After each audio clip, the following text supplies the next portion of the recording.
Hey guys, welcome back to the channel. In this quick tutorial, I'll show you how to fix the Xbox app error "We couldn't sign you in to Xbox Live" error 0x80004005 on Windows.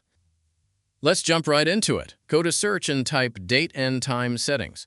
Open it. Make sure your time is correct and ensure Set Time Automatically is turned on.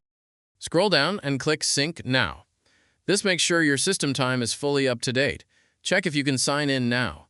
If you're using a VPN or proxy server, disable it. These can block the Xbox login system.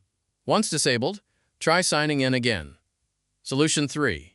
Go to Search and type Xbox. Right-click Xbox and select App Settings. Scroll down and click Terminate.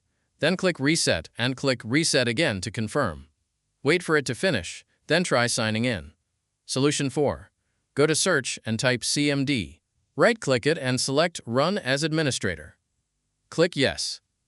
Now type ipconfig/flush DNS. Press Enter. Then type netsh winsock reset. Press Enter again.